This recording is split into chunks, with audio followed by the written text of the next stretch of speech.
ദൈവത്തിൻ്റെ അതിപരിശുദ്ധമായ നാമം വാഴ്ത്തപ്പെടുമാറാകട്ടെ. ഈ പുതിയ പ്രഭാതത്തിലെ നമ്മുടെ വായനഭാഗം ലേവ്യ പുസ്തകം 7 മുതൽ 9 വരെയുള്ള അധ്യായങ്ങളാണ്. ഇന്നത്തെ ചിന്തയ്ക്കായി ലേവ്യ പുസ്തകം 9-ാം അധ്യായം 23-ാം വാക്യം.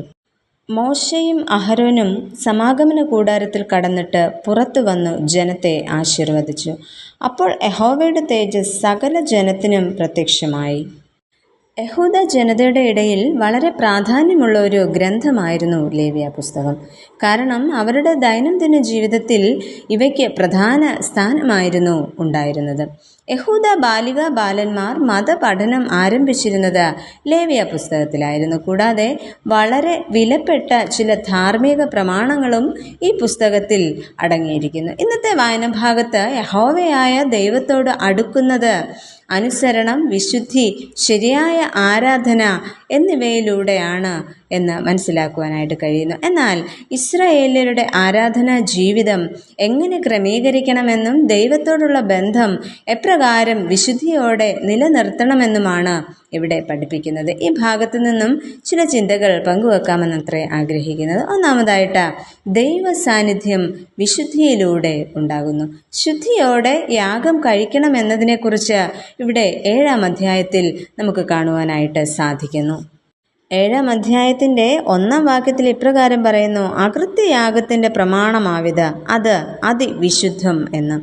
ചെയ്തുപോയ തെറ്റുകൾക്ക് പ്രായശ്ചിത്തം ചെയ്യുന്നതോടൊപ്പം തന്നെ ആചാരപരമായ ശുദ്ധീകരണത്തിനായി യാഗം കഴിക്കുകയും ചെയ്യുന്നു. ഇവിടെ അറിയാതെ ചെയ്തു പോകുന്ന തെറ്റുകൾക്കായുള്ള പ്രായശ്ചിത്തമാണെങ്കിലും എല്ലാ അശുദ്ധികൾക്കായുള്ള പരിഹാരമായിട്ടാണ് ഇവ ചെയ്യുന്നത്.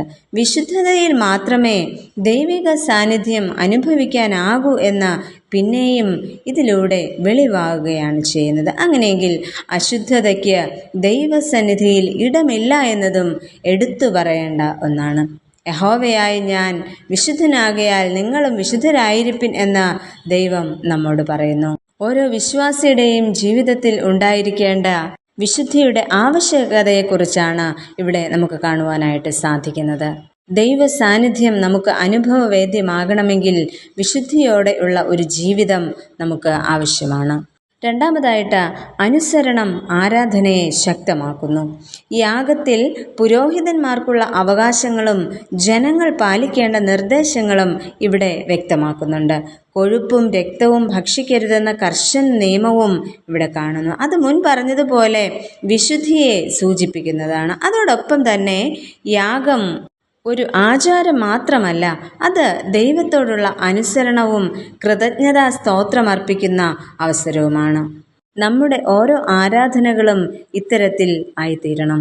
നമ്മുടെ ആരാധനയിൽ ദൈവത്തോടുള്ള അനുസരണം നമ്മൾ മുറുകെ പിടിക്കുക.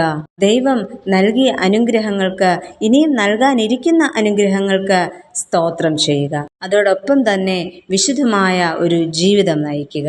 അങ്ങനെ വിശുദ്ധിയോടും അനുസരണത്തോടും ചേർന്ന ആരാധനയിലാണ് ദൈവ സാന്നിധ്യം വെളിവാകുവാനായിട്ട് കാരണമായി തീരുന്നത്. അങ്ങനെയെങ്കിൽ നമ്മുടെ വിശ്വാസ ജീവിതത്തിലും ഈ വിശുദ്ധിയും അനുസരണവും നാം പാലിക്കേണ്ടതാണ്. ഇത്തരത്തിൽ ദൈവനാമ മഹത്വത്തിനായി ജീവിപ്പാൻ ദൈവം നമ്മെ ഓരോരുത്തരെയും സഹായിക്കുമാറാകട്ടെ. നമുക്ക് പ്രാർത്ഥിക്കാം. പ്രിയ കർത്താവേ, ഞങ്ങളുടെ ജീവിതം ഒരു യാഗമായി സ്വീകരിക്കണമേ. ശുദ്ധിയിലും അനുസരണത്തിലും ജീവിക്കുവാൻ ഞങ്ങളെ സഹായിക്കണമേ. ഞങ്ങളുടെ ആരാധനയിലൂടെ നിന്റെ മഹത്വം വെളിപ്പെടുന്നത് കാണുവാനും ഞങ്ങളെ ഇടയാക്കണമേ. ആമേൻ.